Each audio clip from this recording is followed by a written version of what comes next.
misteri John Roberts. Tidak ada sebarang bukti yang boleh mengesahkan kebenarannya.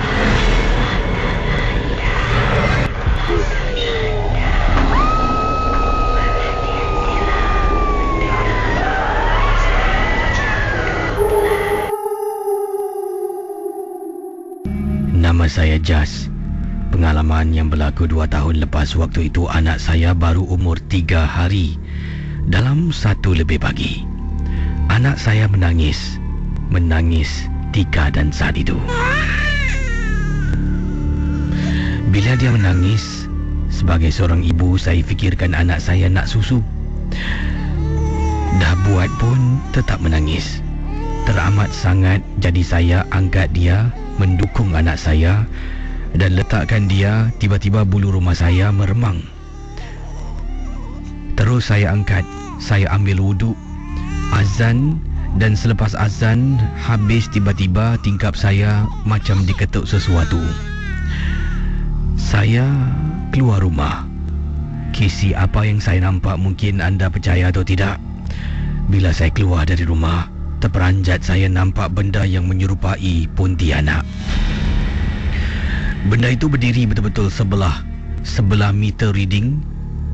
Katanya dengan kuat, saya melaungkan. Ya, takbir sekuat-kuatnya. Capai sapu lidi, saya halau benda tu. Dapat saya dengar benda tu macam mengilai. Itulah pengalaman saya, Kisi. Sila kongsikan dengan teman-teman pendengar-pendengar Ria.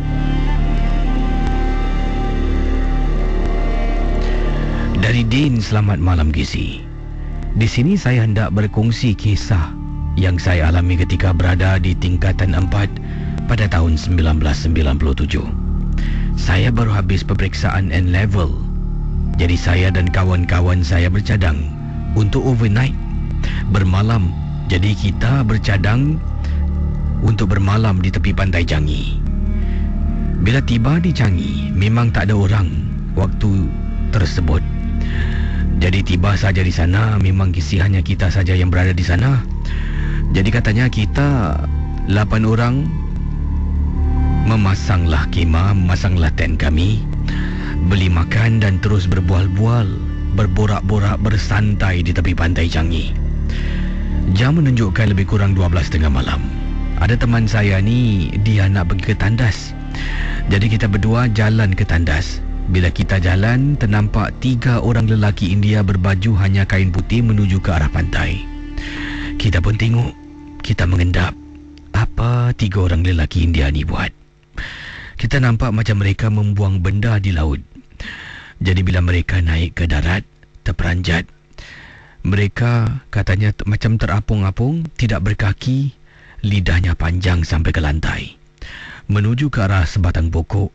Dan ketiga-tiga benda tu, lelaki tersebut saya nampak hilang begitu saja. Saya terus lari. Kawan saya sampai terkucil dibuatnya. Sampai ke tent, kawan yang lain tanya. Kita diam saja. Sampai sekarang bila saya ke pantai Changi, pokok tu masih ada dan saya akan teringat peristiwa yang berlaku pada diri saya. Terima kasih dan selamat tengah malam. Dari kiriman Ajit di Sets. Cerita ini kisah terjadi pada beberapa tahun yang lalu. Masa tu saya pergi cycling dengan teman-teman sekolah di satu hospital lama di Singapura. Pada masa itu dalam pukul 2 pagi, Kisi, saya dengan teman-teman saya cycling dan heran lah, Kisi. Kenapa agaknya basikal saya dengan rakan-rakan saya boleh meletup tayar di tengah-tengah jalan, betul-betul depan hospital lama tersebut. Heran sekali. Kisi, bukan basikal saya saja tayar meletup, malah ke semua teman-teman yang lain.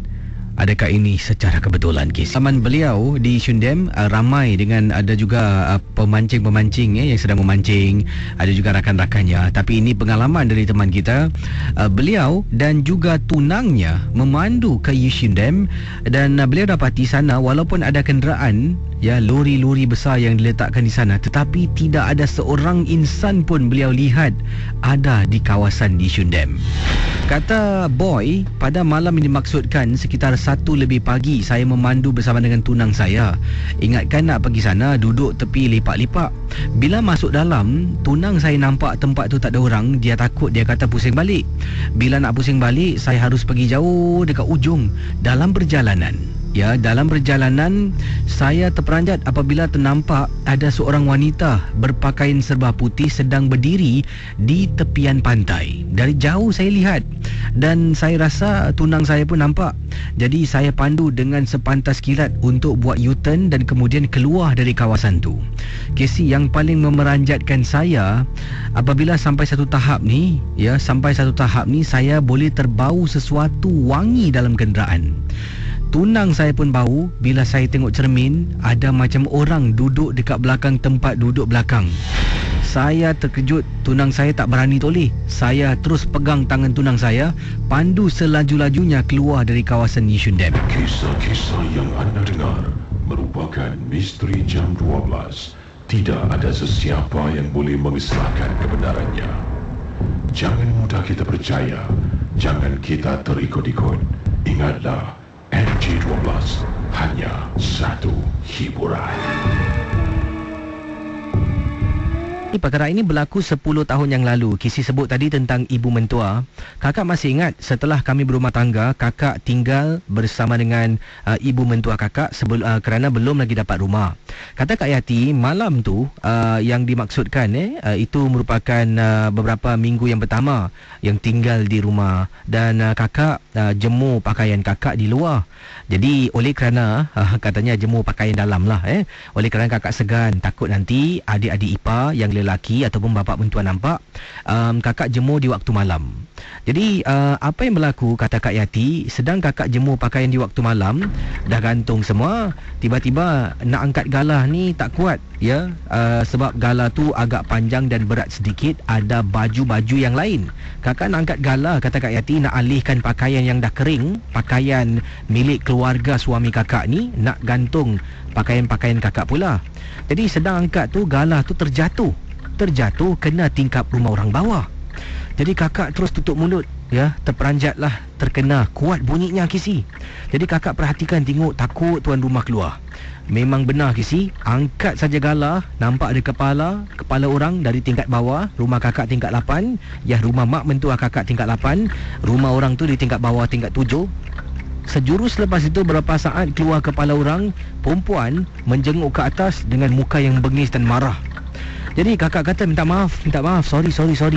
Jadi kakak angkat galah, tengok lagi dah tak ada orang tu. Suami kakak kebetulan sedang kakak jemur, dia pun masuk ke dalam dapur. Dia tanya buat apa, jemur baju. Lepas tu kakak cakap pada suami, bang, tadi saya jemur baju, nak angkat galah, terketuk rumah orang bawah bang. Bising sangat sampai orang tu keluar marah. Suami saya garuk kepala, dia kata pada saya, awak betul ke nampak orang betul? Tingkat berapa? Tingkat 7. Tingkat 7 ni memang bawah ni memang tak ada orang yang. Saya terperanjat Kisi. Saya masih ingat lagi wajah wanita yang tengok saya dengan marah. Mukanya, kepalanya terkeluar. Saya terkejut bila suami kata tak ada orang. Jadi saya tak percaya. Saya fikirkan suami saya nak menakut-nakutkan saya. Keesokan harinya bila pagi, sekitar pukul 10 lebih pagi, saya ke kedai. Bila balik tu, saya sengaja naik lift. Katanya, naik lift dan naik tangga untuk pergi singgah ke tingkat 7 rumah jiran yang dikata tidak ada orang. Terperanjat saya apabila kata-kata suami itu adalah benar. Depan rumah yang dikatakan tidak ada orang, penuh dengan brosur, penuh dengan kertas-kertas yang diselitkan. Ini bermakna rumah ini memang rumah kosong dan rumah yang tidak dihuni. Saya selepas kejadian itu demam beberapa hari sebab terkejut dan terperanjat.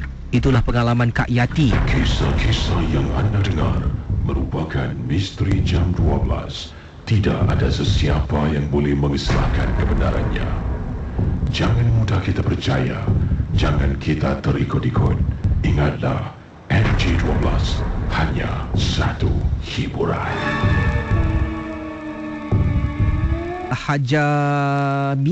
Hajamidah bukan nama sebenar, nama samaran yang digunakan Hajamidah, berkongsi pengalaman beliau. Katanya, saya dan keluarga ditimpa satu musibah. perbuatan sihir yang dilakukan oleh seseorang. Saya ingin menuduh tetapi tidak ada bukti. Hanya boleh saya katakan ini hanya sangkaan kami sekeluarga sebab keluarga saya dan keluarga ... ini ada selisih faham.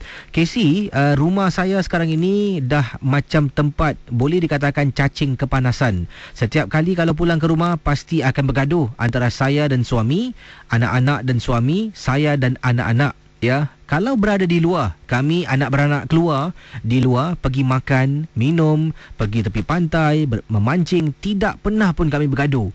Pulang ke rumah ada saja yang tak kena. Barang-barang hilang dan yang paling menakutkan, menyeramkan, saya pernah masak nasi, Casey.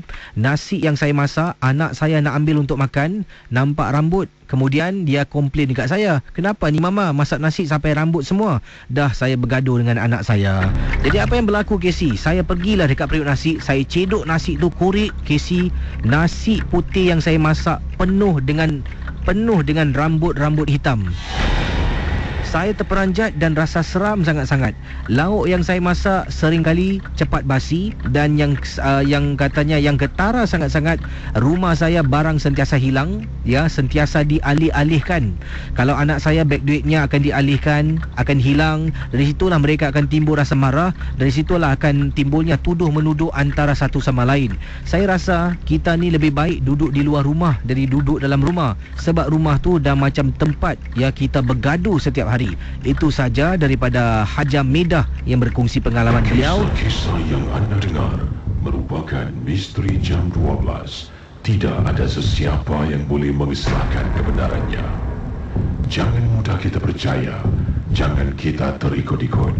Ingatlah, MJ12 hanya satu hiburan. Musikal.